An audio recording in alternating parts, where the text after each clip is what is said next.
Story 1. Oh my goodness, I have a story for this. There was a guy in a couple of my electives in secondary school, and I used to sit near him in home economics. He was the only boy. He was extremely quiet, very shy, and didn't really talk to many people, but I used to chat with him before class. It was small talk, to tell you the truth. Did you do the homework? Are you ready for the exam? Is Ms. Teacher name in today? Sometimes I'd go as far as asking about the weekend, but mostly I asked him really stupid, boring questions. A few years later, I was in college and this guy had gotten strong. He had also gotten really confident in himself and approached me in a bar in a different city. I had to do a double take. I hardly recognized him. We got to chatting and he told me that I was the only person who ever made an effort to chat with him. He said he was really depressed and shy, and he felt so lonely in secondary school, but he always looked forward to home economics because at least we'd have our little chats there. Naturally, when he told me this, I burst into tears. He seems really happy now. I wish I could say we're married. But no, he's got a girlfriend, and I imagine she's lovely if she's anything like him. I still run into him when we go home for holidays and stuff. And our conversations have gotten much more long-winded. Story 2, he became my boss.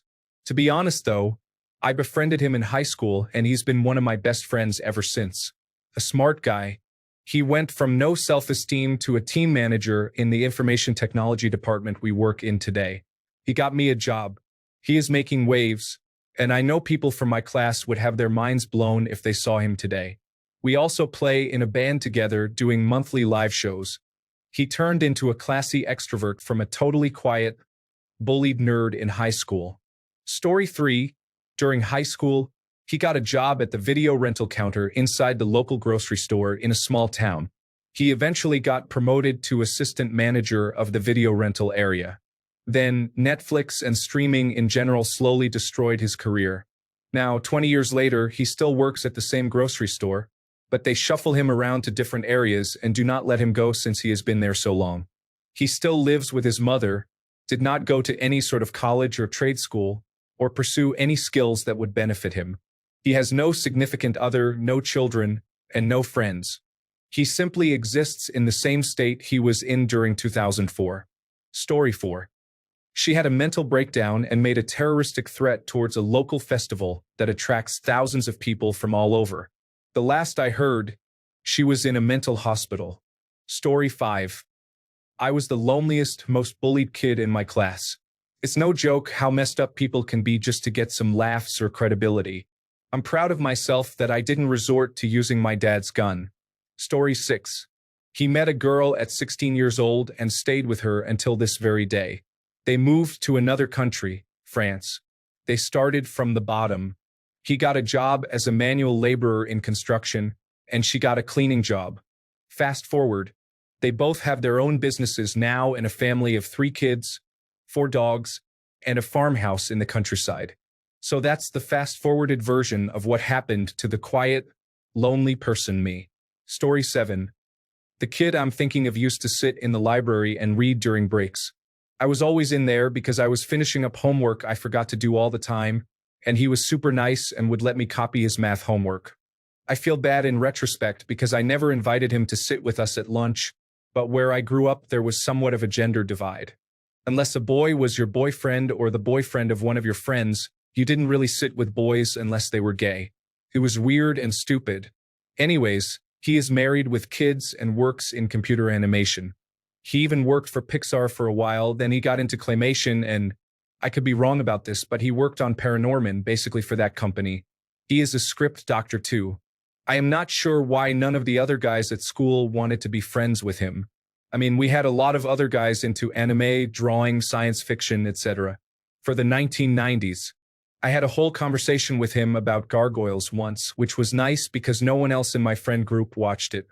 But maybe he wasn't lonely and I am projecting, and he wanted to be on his own? Story 8. I'm still lonely. I haven't had a personal social media profile since 2018. So nobody from my high school has any idea where I am or what I'm doing. Not that they ever wonder about me, though. Story 9. I had a lonely kid in my fitness class, freshman year of high school in 2005. She was part of the intellectual friend group at my school, and none of her friends were in fitness class, so she would keep to herself every day. I had never spoken to her before, but she seemed approachable. So one day I asked her if she liked Good Charlotte since my best friend and I were obsessed. It turned out she loved Good Charlotte and all other bands that my friend and I liked. I didn't stop hanging out with her since that day. She ended up being valedictorian at our high school, graduated college with a full scholarship, and we're still best friends. She is my kid's godmother, and she helps them with math now. Story 10. Her parents obtained a legal guardianship over her after keeping her hospitalized repeatedly during high school, and they attempted to admit her to a state hospital. After years, she finally got out of the guardianship, and her mental health improved away from her family. However, by that point, she was already too medically disabled to truly live her life. Story 11. I have a great story. There was a guy who went to the same elementary, middle, and high school with me. Kids were always making fun of him because he was skinny and deemed weird for liking obscure things like math and airplanes.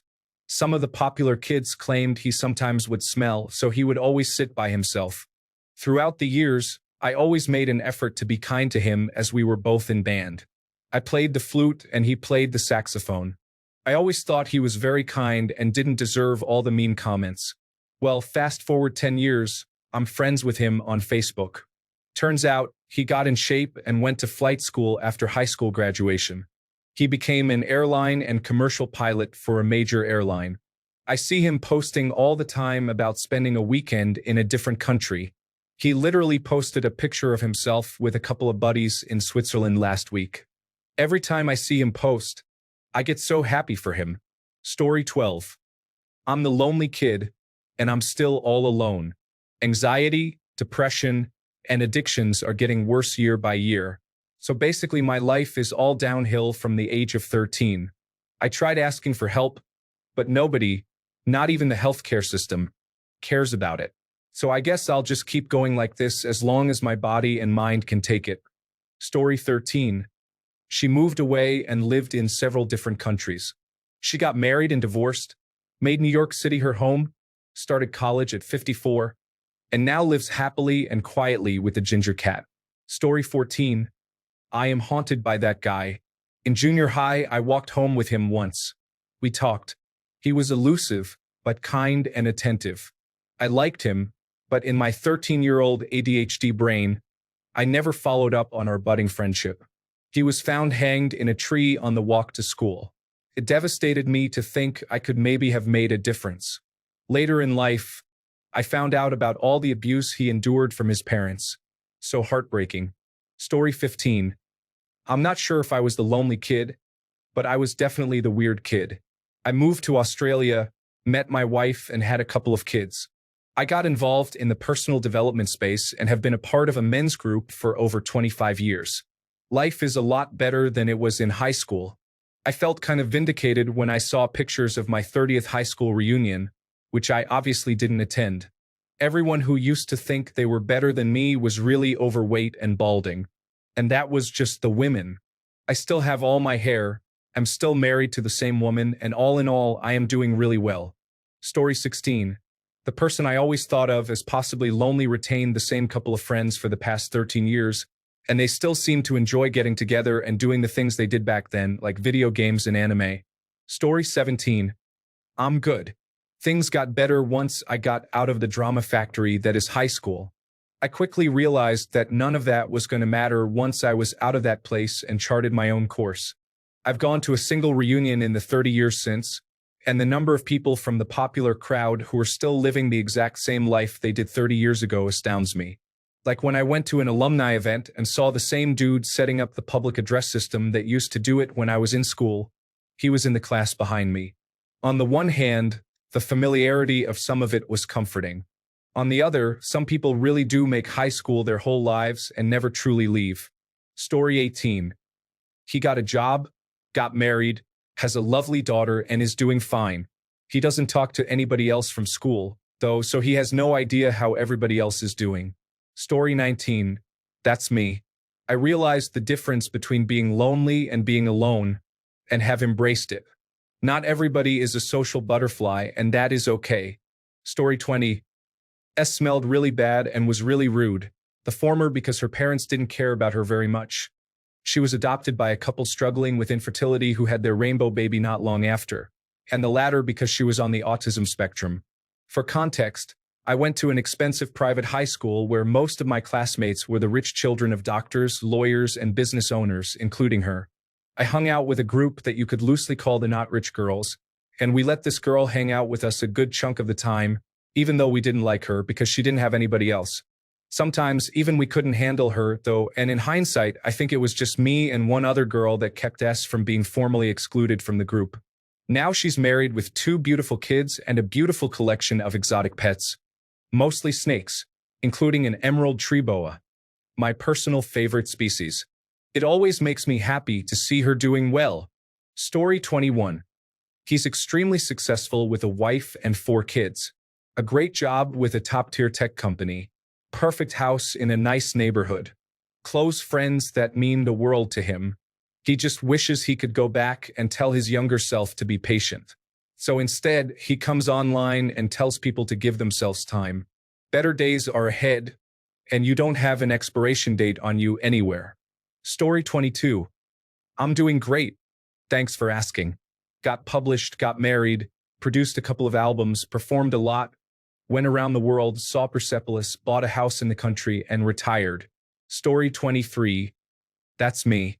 I came out and left the church I was raised in, got a girlfriend I love more than anything, and work in a hospital with pediatrics. Life is pretty good, and I definitely don't miss sitting alone in the hallway eating lunch. Story 24. You rang? I went to a community college, transferred to and graduated from a commuter 4-year school, traveled and bounced around in various jobs in my early 20s, joined the Peace Corps and lived in West Africa in the middle of a small village in mountains and rainforests at 25, came back due to COVID-19, bounced around and traveled a bit, then joined the Air Force. Story 25. It was me. A bunch of people started a prank where they were going to tell everyone I was going to bring a gun to school. Everyone believed them, even after I was cleared by the police and all the evidence came out. The principal told me it was best I didn't come back. It was senior year and I was 19, so no other high school in the area would admit me to finish my diploma. I became an unemployed, depressed drifter for 8 years, then joined the Navy. I'm doing better now, but it really threw my life plan out of whack. I was top of my class grade-wise, and my clear path to college was destroyed right in front of my eyes, and life became much more lonely until I joined the Navy. Now I have a wife who's way too hot for me and kids who are smart and social butterflies. Story 26. He grew up to be a lonely man who tries to do the things society expects of him and be a good person, good husband, and good father. But all the while, he just wants it all to go away and leave him alone, as none of it leaves him feeling happy, fulfilled, worthy, or wanted. Story 27. There was a guy in high school who everyone sort of ignored. He wasn't bullied exactly, just invisible. He never raised his hand, never joined any clubs, and always sat alone at lunch. I had a few classes with him, and once in a while I'd partner with him when no one else would. I remember once in chemistry we ended up talking about video games during a lab experiment. He lit up talking about it, and it was probably the most I'd ever heard him say in one go. But after that, we mostly just went back to polite head nods in the hallways. I recently stumbled across his profile on Twitter, and it turns out, the quiet kid is now developing independent games with a small team, and he's been doing really well too.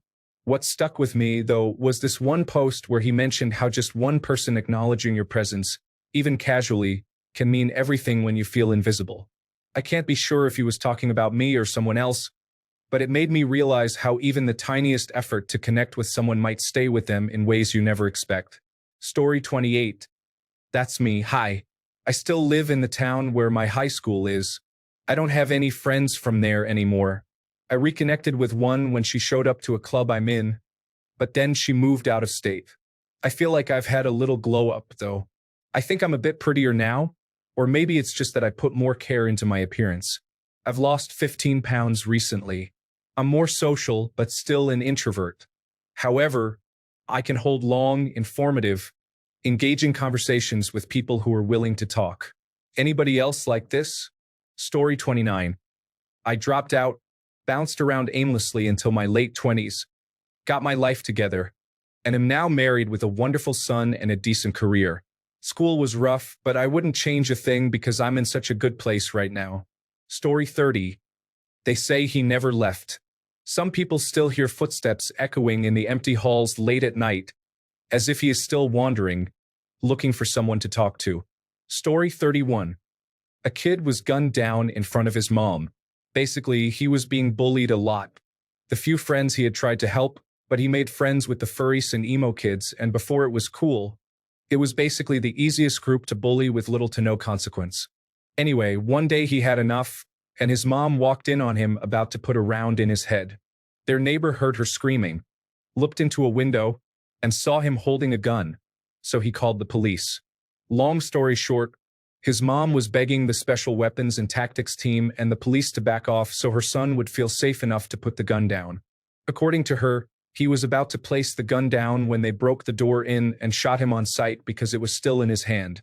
She watched as he was riddled with bullets. I found out because I was crushing on one of his friends. She reminded me of Raven from Teen Titans at the time, and she told me everything. They hold a memorial service every year for him. Pretty wild.